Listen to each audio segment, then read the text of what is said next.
Hey everybody, welcome back to the channel. This is Hitakiri Singh. I'm glad you could join me today. Got another good video here. Today we're going to do the best early game build for a longsword in Iceborne. This can begin as soon as master level 24. So before we get into this, I just want to let you know I'm working on a couple other things. I'm going to work on a how to build defensive video, like we did in how to build instant offense. Let's go ahead and talk about how to build for defense. What skills are truly useful and what are not. That's going to be a future video, and there's also going to be a guide on how to beat Archtemper Valkana without endgame meta, Fatalis, Alatreon, however you say his name, Safi stuff. I might just do some more meta type mid game builds and show how I beat him. And everybody wants his helm and his greaves, so that's coming up. Other than that, let's get into the bulk of this video.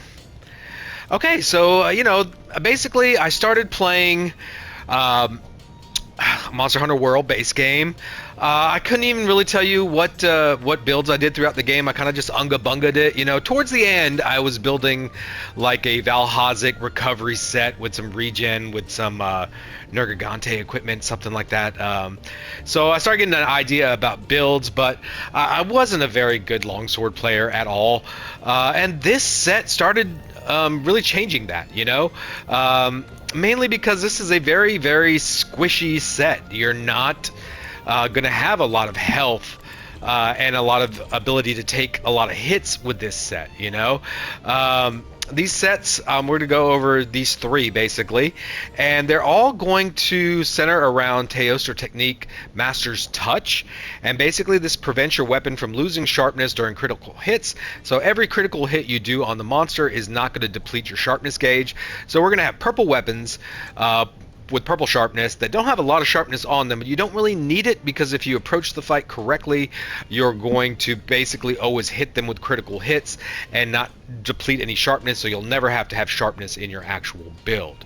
And like I said, these builds are squishy, so you're gonna have to start getting used to doing things like playing evasively, but mainly your foresight slash, everybody. This is when I really started coming into my own with the foresight slash, and actually learning some monster moves, and you don't even have to learn the moves, but you have to play more reactively, like watch what they're doing and decide on how you want to approach it, whether you want to get away from them or get in for some attacks or a couple of quick hits or something like a big combo. Some of these things are going to have to be on the forefront of your mind as you play with these sets, but let's go ahead and get into it. This is going to be my beginning set. You're going to use three pieces of the Teostra, Master Rank Teostra armor. You're going to use the crown, the vambraces, and the greaves, and then you're going to use the waist, the greaves, and the crown, and then you're going to use the Raging Brachydios chest and greaves, and these are all going to be the betas, and we'll go over, well, let's just go ahead and show you what each one is going to give you. This is going to give you latent power, critical eye. Latent power, guys, is a very useful thing that you can use to actually center builds around, but this just comes with one level of it. So basically when it's active, it increases your affinity by 10% and reduces stamina depletion by 30%. What that effectively means, or what it means is, it doesn't explain how it becomes active. So basically, into a fight, if you don't get hit, within 3 minutes it's going to proc. If you do get hit, once you take 180 damage, it's going to proc. So whatever condition is met first, either 3 minutes or 180 damage, it's going to proc, and you're going to get the affinity boost. And then after it wears off, again, whatever procs first, either taking that damage or a certain amount of time, and it'll proc again. In the Raging Brachydios set, basically we want to do two pieces of this for Agitator Secret to get Agitator to level 7. This comes with Agitator 2 and 3 jewel slots, very nice, and it maxes out Agitator with the Agitator Charm that we are also going to be wearing. The Greaves have Weakness Exploit and Heat Guard. Heat Guard's pretty useful against any kind of heat-based monster. It negates environmental heat, but also, those pools that get left behind by certain monsters that can damage you because of the fire and cause burning because of the fire. That stuff gets negated with Heat Guard. So it's not like Fire Resistance 20. You can still get burned, but a lot of the supplemental damage that other heat attacks can do, it pretty much negates that. And then you're going to have the waist piece. This is going to have 2 blast attack. We are going to be using the Light Break Edge, which you also get from the Raging Brachydia. So basically, there's only 2 monsters you have to farm, and you can start farming both of those at Master Rank 24. So it's not that very, very beginning of the game, but it's shortly into it.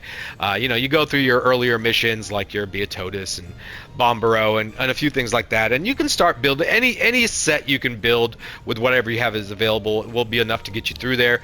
Once you hit Master Rank 24, so you can fight the Raging Brachydios. I think you can do a Master Rank Teostra much earlier than that to start getting some of these pieces. But yeah, you just have to farm 2 monsters, basically. The blast attack is going to go with your sword. Light Break Edge is a blast weapon. Then your Greaves, you're going to have 2 weakness exploit, and this is going to give you max weakness exploit with this set. And you have 3 slots, very nice.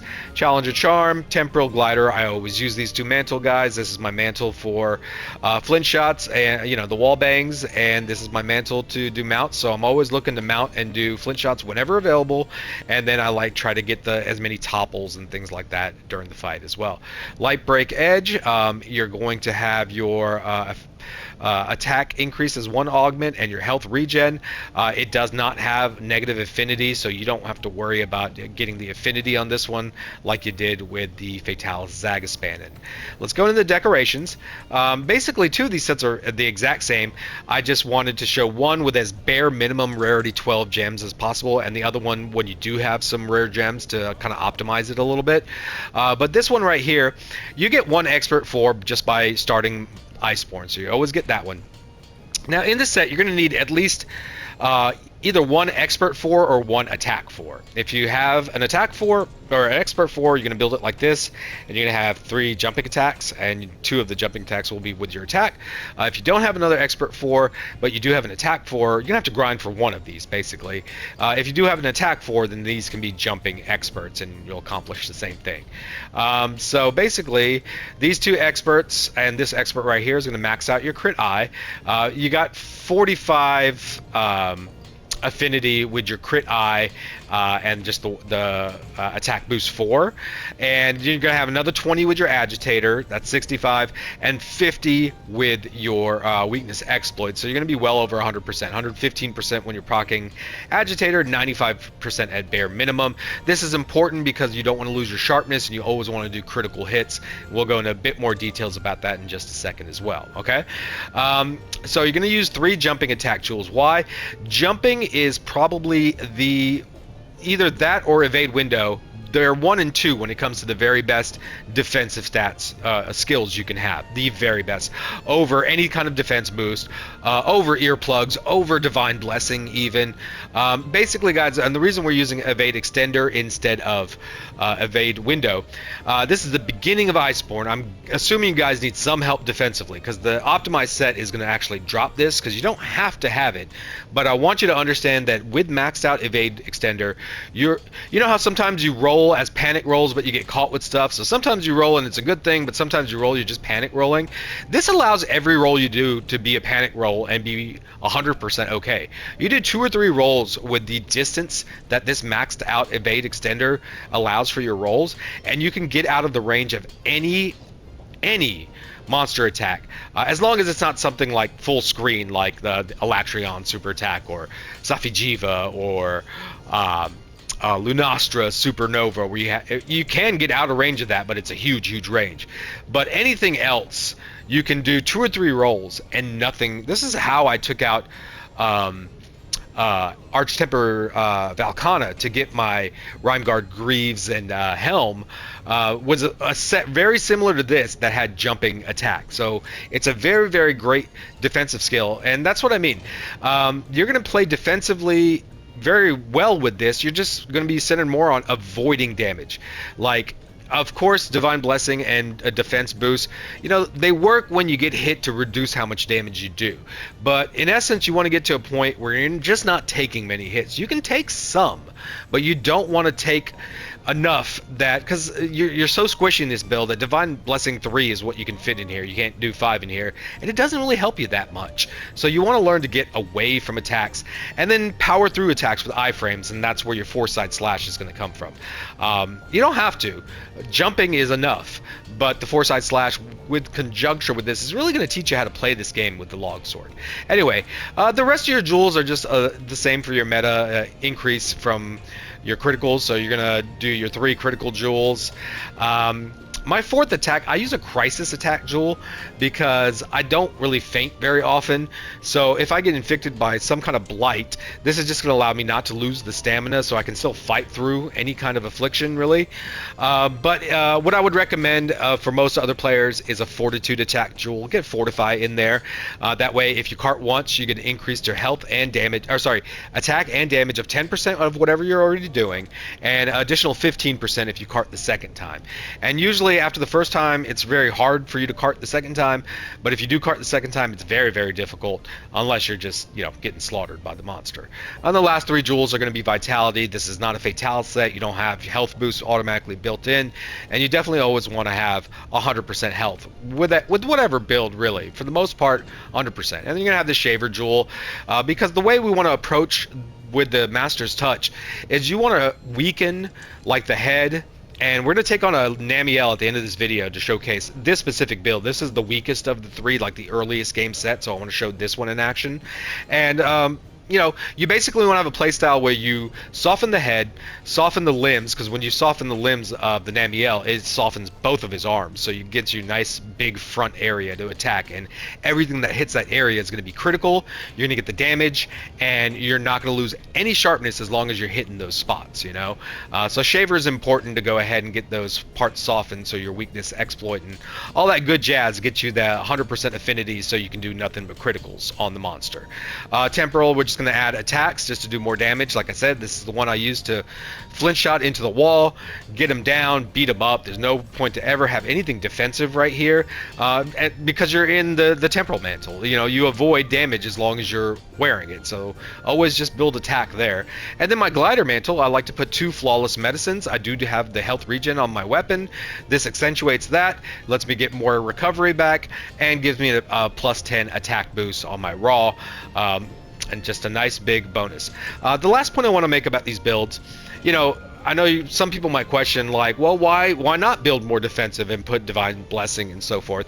You guys have to understand that some of this meta offense is really also very defensive in the nature of causing flinches, staggers.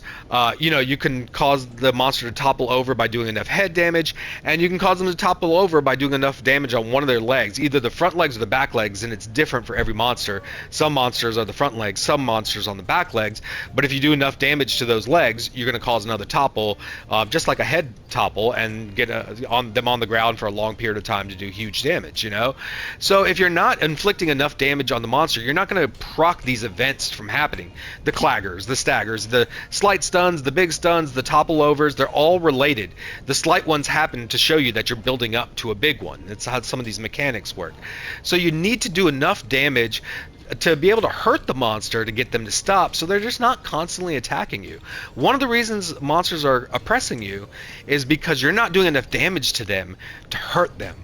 So if you are, it's going to go a whole lot better for you, and you can focus on less defensive skills. But like I said, I'm going to show you in this video what just max jump extender does, and you're really going to like it. Alright, that's about enough for this build. The next one is the exact same thing. I just want to show you what it looks like, a little bit more optimized. Like, really, once you do the first build, you can do tempered threat level 3 investigations for the chance to get the rarity 12 jewels to get those attack 4s and expert 4s, and that's what I'm going to show you at the end of this video, actually. Okay, so this is just assuming that you've been able to grind a little bit and you have 2 expert 4s and 2 attack 4s, because that way you can drop like the jumping ability. You don't need the jumping ability. I want you beginners to start using it so you can get used to just avoiding attacks rather than negating damage with Divine Blessing and things like that, and using some of your offensive capabilities like your Foresight Slash to be defensive and offensive. Because we're replacing those two now with Flawless Medicines, which is going to keep your health topped up again, and is going to also proc a plus 10 attack boost. And then in our mantles, still we're going to have the attacks. Now we're going to have a third Flawless Medicine just to top up both of those stats, and a third attack 4 because I got it. But if you don't have a third one, a Flight Attack Jewel here is perfect. Absolutely perfect. It gives you a 30% damage on your flight and another attack boost as well. So that's basically enough for that. It's just both the same builds. One is just a little bit more optimized. And the last one I want to show you is, I'll go on and on if you watch any of my other videos about how great the Frostfang helm is, and I like putting that on this build. So you're going to have your Frostfang helm, and because you have your Frostfang helm, now you don't have one of those Teostra parts. You got Punishing Draw, and you got 2 extra Crit Eye, but now we're going to have a Safi Shatterblade. So this is a little bit further in the game. You can still fight a Frostfang Barioth, I believe at Master Rate 24. It might be 50, but I think it's still 24. Then the Safi weapon you might need to grind for a little bit too, but I think you can do those at any point in time as well. You do want Sharpness 6, because that instantly gives you purple sharpness, even though it's just a little. Your Teostra's technique will take care of you not needing to sharpen. It's perfect. You want 3 attack 5s, and you need to have 1 Teostra technique to make up for the one that you're missing out on the helm now, because we're using Frostfang.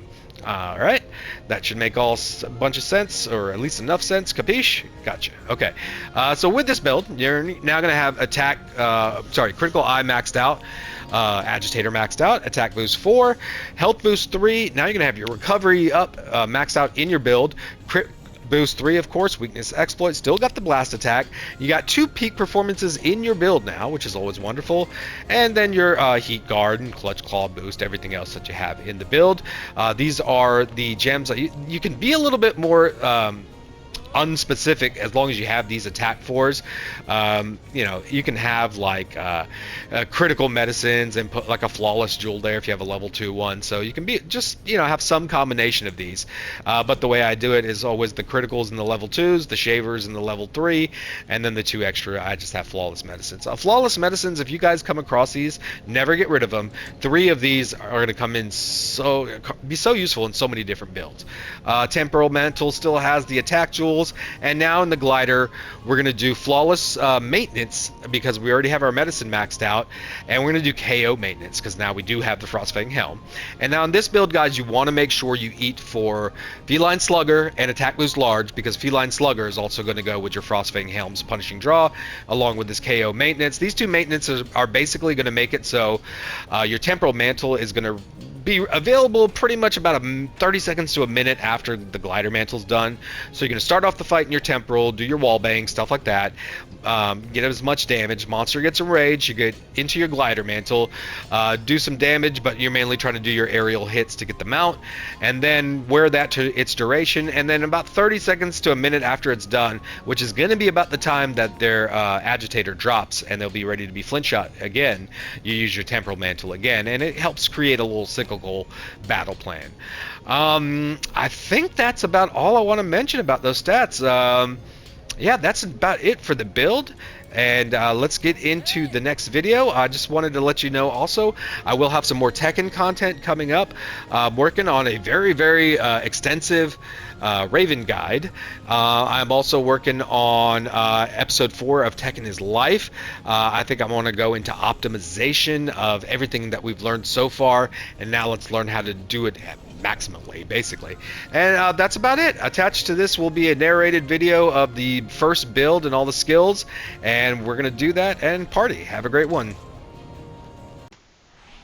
Alright, let's showcase this Namielle. I love it when it drops you right next to the monster. Sometimes I don't, but I do like it in this one. So I just hit him and then I run down. If I don't hit him, he's gonna fly off, so make sure he stays there, and then I buff up. And in this time I'm gonna give my awkward appeal attempt to get some, likes and shares and subscriptions and such. It's always the hardest part of any video for me to talk about. I've always been the type that's like I take criticism pretty well because I take it as opportunities to learn things, and I really implement stuff. I learn a lot when I feel like I get criticism, whether it's just or not. I hear it out and I play devil's advocate. But when I get praise or gifts or just any like Christmas and birthday present, I don't know. It made me kind of feel awkward, I don't know. But anyways, we want to start this fight off by using your temporal mantle, and you're going to soften his legs first, and then his head. When you soften his legs, you're actually going to soften both of his legs. That's the mechanics with some monsters. If you do the front or the chest, or sometimes it's the back legs, you end up getting both of them. Safi Jiva, you get both of his back legs. And then we're going to go ahead and flint shot him. We want to get those first two parts softened. That does lower our sharpness gauge a little bit, but that's okay. Now that it's a weak spot, we're getting 100% affinity. That sharpness meter is not moving. It will only move if we hit a part that's not been weakened. Get your big damage, get him on the ground. This is why we do our mantles the way we do. Let's start off the fight getting some big damage. Now he gets a rage. So I'm going to switch over to the temporal so we can do a mount here in just a second, but I want to build up some charge in my weapon. I want to get to level 3, and I want you to notice how I'm using my rolls. I'm going to use my rolls with that distance to move around, to get around to the side of him I want to. Like if he starts doing, attacks where he's spraying water, I don't want to be in front of him. I want to be over on the side. So my rolls are my defense. I'm going to be more aggressive with my temporal mantle until it wears off. I switch over into my glider, and now before I start doing the aerial hits, I want to see if I can, I want to build my weapon to level 3. And while I do that, back to my point. If you guys can help me out with some likes, comments, subscriptions, like 95% of people that watch my stuff are not subscribed, so I'd like to, change that a little bit. Even the likes and the comments, guys, those really get some buzz and activity. I notice when I have videos that have more likes and comments, they get shown to more people. And when, I have good rates, like when people, X amount of people see my videos, I have certain percentages that are really good. But I have a limited reach because I'm a small channel and things like that. But some of that activity helps boost the algorithm so I can, get shown to more people. So if you guys can help me with that, just drive up some buzz. And not artificial, just whatever you might think of the video. Good, bad, or ugly. Like I just told you, I can take criticism well. See, I built up my weapon, and now I'm doing a clutch claw onto him so I can get up there. And then I hit X to jump off, and then R2 to hit my aerial attack, and boom, now I did the mount. So while I'm mounting, I'll finish that thought. Yeah, if you could just help me with that activity, that would be awesome. And now I'll end that awkward request. Mounting, guys, just remember, just do your thing. There's several ways you can do this quickly, but just bottom line is, you see this green flash red, move to another spot. And just try to stay between the neck and the head.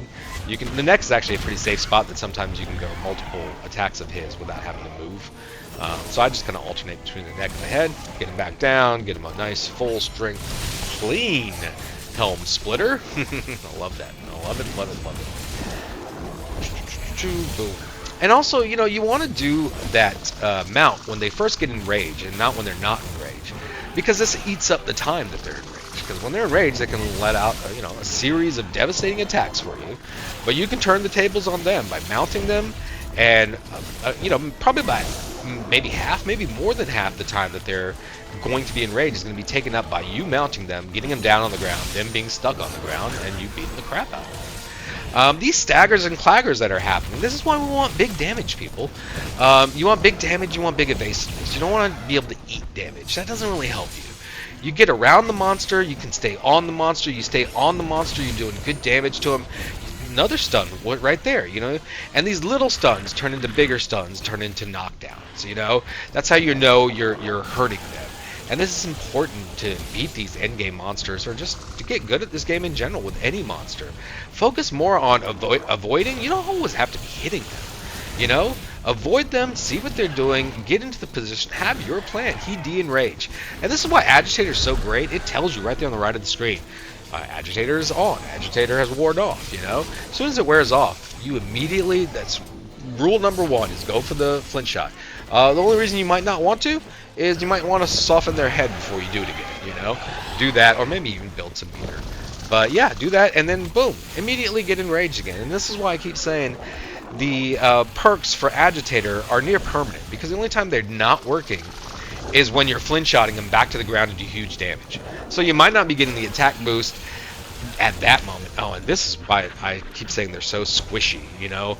You're super squishy in this build. So you always want to have your Palico with your health, because you definitely want that comeback ability. You can eat for Moxie. I like to eat for my heals doing, I think it's Phaelite Medic. This is a sweet scene too. Check out the camera angle of this helm splitter. I'm going to do a little slow-mo at the end of the video of about 2 or 3 scenes in this fight that are going to look pretty cool slow-mo. You guys will see, including the very end. The very end's really nice. So that was one of them. It just happened so fast. I'll do a slow-mo. You'll see. But anyways, yeah, causing these staggers, these claggers, these knockdowns. This is what I mean. It's a very defensive stack because you're keeping them off you. He's flown off. He's had enough of this. I'm going to sharpen, buff, and go jump down and go get him. But I think at this point already, I've done like over half damage, and they have like, what, 22,000 HP? These Iceborne monsters are high, and this is why it's important to soften and get these critical hits, you know? Might as well get my research, get another investigation or two. Oh no, I finished my coffee. And now we're going to go jump down and go get him. So I know I've had some broken thoughts, but bottom line is rolls are wonderful. Damage is important for recovery and for keeping the monster on his ass, basically. That's another one. That's gonna probably be my thumbnail right there. Yeah, it is. Damage is wonderful for those reasons, and it's much more necessary to keep a monster off you more than anything else you can build as a skill defensively. Is you hurting them enough that they're not bothering you. You interrupt animations. You can interrupt the animations of almost any attack, even the huge attacks they do, by causing a clagger. You know, there goes another one. Free damage. What am I doing here? I wanted to soften because even though he is softened, I just softened again to reset the timer. That's the way that works. I have my temporal mantle on, so I did that helm splitter because I knew that even if he does hit me, my temporal mantle will eat that. So that's why I do helm splitters and stuff when I have that mantle. Boom, again. There's nothing he can do to stop that. There's no move he can do.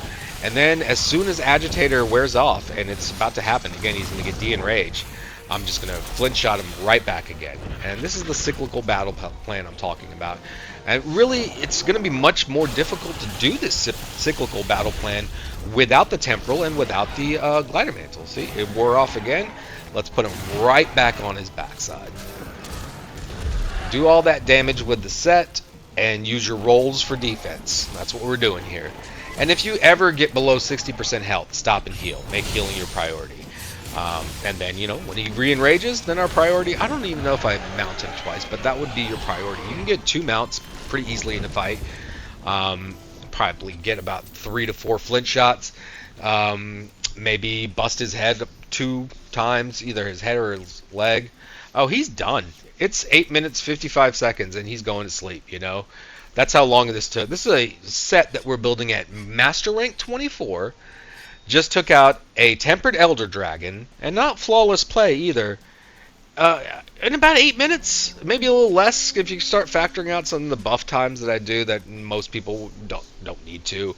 Or some of this travel time, because for some reason in this mission I can't use my tail raider or raider mount, which really sucks because I love doing aerial attacks off of that. It's just wonderful, and it builds mount hits. This is a little shortcut. If you have your glider mantle, a bunch of little shortcuts become available in the sages. Just look out for him. Look out for him. He's asleep. We're going to do our normal wake up. We're going to plant some bombs where he's going to hit. In this case, it's going to be right in front of this big coral. And then flint shot him directly into the wall again. Again, these are rarity 10, 11 jewels, a couple of 12s. So this shouldn't be a set that's going to be too hard to get, you know. I hear a lot of people talking about, you know, I'm this many hours, 400, 700, 800, I have no attack 4 jewels. make sure you're doing the right farm, guys. If it's not a sealed face stone, you're not going to get it. If you're doing the Teostra event, you get one sealed face stone, maybe two if you have a ticket. These investigations give you 4 or 5. The 4 ones usually a bit more frequent when they pop up, and sometimes they have a little bit better conditions. The 5s are going to be tough fights, but you know, it's not a problem. You can do those too. And here it goes. Helm Splitter ending. I love that. I love that. Oh, that's so endearing to me. Wonderful job, Tension. Wonderful job. Anyways, I'm going to attach my outro to the end of this video, and it's going to have some slow-mo of that moment and a few others, and I hope you guys enjoy that kind of stuff. And just let me, let me know how you like this video.